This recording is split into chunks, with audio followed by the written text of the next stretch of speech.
برزخ میں مختلف مراحل ہیں۔ عالم برزخ کی سب سے پہلی جو گفتگو ہے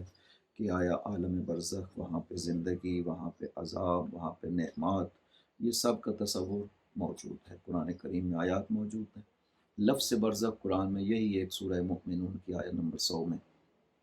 ایک ہی مرتبہ جو وارد ہوا ہے، وَمِنْ وَرَائِهِمْ بَرْزَخٌ إِلَىٰ يَوْمِ يُبْعَثُونَ۔ تو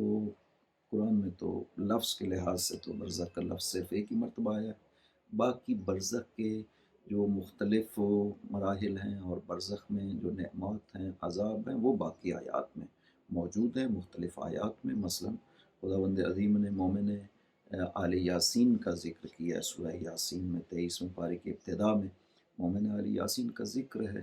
کہ یہ حبیب نجار جو حضرت عیسیٰ نے جو قاصد انطاکیہ شہر میں بھیجے تھے اپنی طرف سے پیغام پہنچانے والے، تو وہ لوگوں نے ان کی مخالفت کی اور ان کے ساتھ سختی کی، تو جناب حبیب نجار جو ہے، وہ جو مومن آل یاسین کہلاتے ہیں، وہ ان کی حمایت کے لیے آئے اور لوگوں کو سمجھایا۔ وَجَاءَ مِنْ أَقْصَى الْمَدِينَةِ رَجُلٌ يَسْعَىٰ، یہ وہ آیت ہے جو اس کے بارے میں وارد ہے۔ تو لوگوں کو سمجھایا کہ یہ خدا کی طرف سے پیغام لائے ہیں تمہارے لیے، تو آپ کو ایمان کی، اسلام کی دعوت دینا چاہتے ہیں، لیکن لوگوں نے جو ہے وہ ان کی بات بھی نہ مانی، بلکہ ان کو اتنا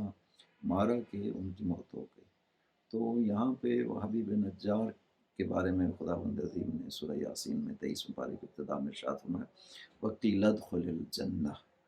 کہ اس کو کہا گیا کہ جب موت ہو گئی اس کی کہ جنت میں داخل ہو جائے، تو اس نے کہا فَقَالَ يَا لَيْتَ قَوْمِي يَعْلَمُونَ بِمَا غَفَرَ لِي رَبِّي وَجَعَلَنِي مِنَ الْمُكْرَمِينَ، کاش میری قوم جان لیتی کہ خدا نے کس طرح سے میرے گناہوں کو معاف کر دیا ہے اور مجھے مکرمین میں سے قرار دیا ہے۔ تو اس کا مطلب ہے جس مرحلے کا وہ ذکر کر رہے ہیں وہ جنت ابدی نہیں ہے، بلکہ یہ وہی جنت ہے جو برزخ میں خداوند عظیم مومنین کو عطا کرتا ہے، کہ کس طرح سے وہ کہہ رہے ہیں کہ میری قوم کاش جان لیتی کہ کس۔ اور اسی طرح قرآن کریم میں ایک آیت ہے وَلَهُمْ فِيهَا رِزْقُهُمْ بُكْرَةً وَعَشِيًّا، کہ مرنے کے بعد جو ہے وہ مومنین کے لیے اس میں جنت میں جو ہے ان کا رزق ہے، صبح بھی اور شب بھی۔ یہ آیت بھی کہی گئی ہے کہ یہ جنت الفردوس کے بارے میں نہیں ہے، بلکہ جنت برزخی کے بارے میں ہے، کیونکہ اس میں بکرتن و عشیہ کہا گیا، صبح اور شب کہا گیا۔ تو جو جنت فردوس ہے اس میں صبح و شب نہیں ہے۔ تو یہ ہے۔ اسی طرح آل فرعون کے بارے میں جو ہے وہ خداوند عظیم سورہ مؤمن میں، سورہ غافر میں ارشاد فرماتا ہے 45 اور 46 نمبر آیت میں کہ وَحَاقَ بِآلِ فِرْعَوْنَ سُوءُ الْعَذَابِ، کہ آل فرعون کو النار یعرضون علیہا غدوا وعشیا، کہ یہ جو آل فرعون ہیں، جو فرعون کے ساتھی تھے، فرعونی تھے، ان کو سوء العذاب، بدترین، خدا کی طرف سے سخت ترین عذاب نے گھیرے میں لے لیا، اور جہنم کے اوپر وہ صبح و شب پیش کیے جاتے ہیں۔ اور اس کے بعد یوم تقوم الساعۃ وادخلوا آل فرعون اشد العذاب، خدا فرماتا ہے کہ جب قیامت قائم ہوگی تو پھر تو آل فرعون کو سخت ترین عذاب جو ہے اس میں داخل کیا جائے گا۔ تو یہ جو مرحلہ عذاب کا ذکر کیا گیا ہے یہ برزخ کا عذاب ہے، جو ان کفار کو اور مشرکین کو اور منافقین کو پیش آئے گا، تو یہ برزخ کا عذاب ہے۔ لہذا اور پھر یہ کہ النار یعرضون علیہا غدوا وعشیا، کہ صبح و شب جو ہے ان کے اوپر آگ جو ان کا جہنم کا ہے، یعنی آخری اور دائمی عذاب ہے جہنم کا، وہ ان کے اوپر صبح و شب پیش کیا جاتا ہے اور انہیں بتایا جاتا ہے کہ یہ تمہارا اصل ٹھکانہ ہے کہ جہاں پہ عذاب تمہیں پیش آئے گا۔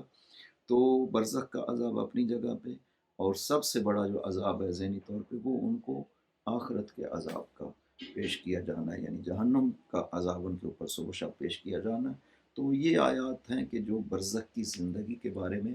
ایک انسان کی رہنمائی کرتی ہیں کہ برزخ میں انسان کو کس طرح سے، اور اب وہ مراحل کے سب سے پہلا مرحلہ جب انسان قبر میں دفن ہو جاتا ہے تو ایک فرشتہ قبر میں داخل ہوتا ہے، اس کو رومان، اس کا نام ہے رومان فتان القبور کہا گیا ہے۔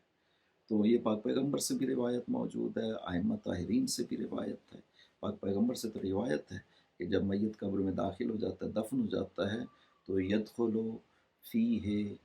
ملک یتلألأ وجهه کالشمس المضیٰ، تو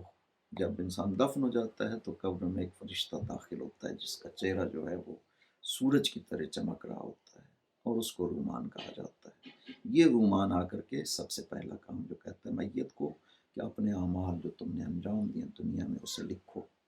تو ایک کتاب تیار ہوتی ہے، میت کہتا ہے کہ میرے پاس لکھنے کا کچھ نہیں ہے، کاغذ نہیں ہے، سیاہی نہیں ہے۔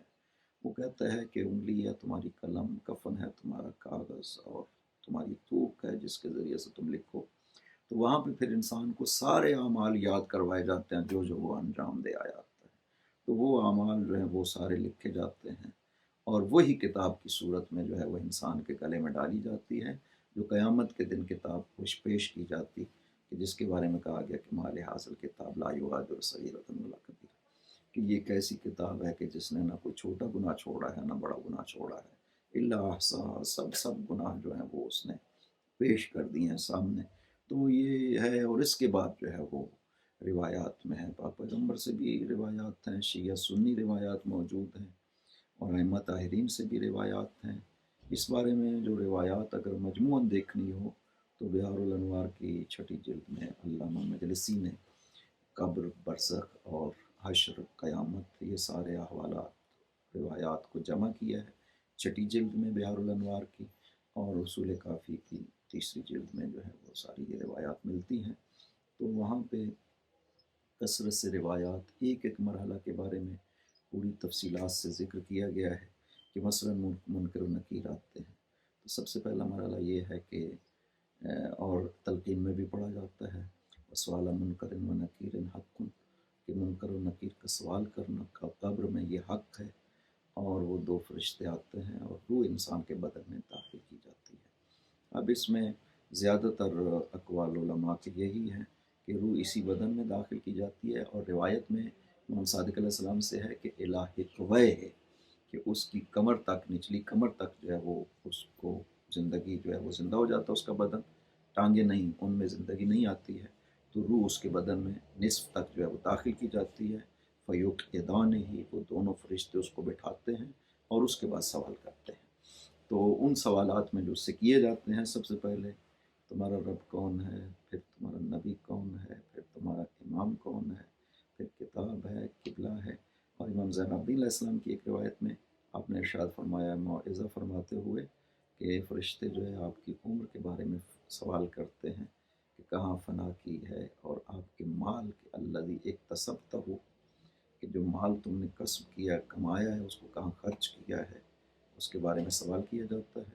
تو یہ مرحلہ جو ہے وہ طے ہو جاتا ہے۔ یہ ظاہراً پہلی ہی شب کا مرحلہ ہے کہ سوال منکر و نکیر انسان کو پیش آتے ہیں۔ اور اب یہ ایک سوال ہے کہ آیا سب سے قبر کا سوال ہوگا، یا بعض لوگ ہیں ان سے نہیں ہوگا۔ ایک روایت میں کہا گیا ہے کہ صرف جو مومن محض ہے اس سے سوال ہوگا، اور جو کافر محض ہے اس سے سوال ہوگا، اور باقی جو لوگ ہیں فَيُلْهَى عَنْهُمْ وَلَا يُعْبَأُ بِهِمْ، ان کو چھوڑ دیا جائے گا۔ ایک روایت یہ ہے، لیکن امام صادق علیہ السلام سے روایت ہے کہ سب سے قبر کا جو ہے وہ سوال کیا جائے گا۔ تو اس کا دونوں روایتوں میں جم یہ کی ہے علماء نے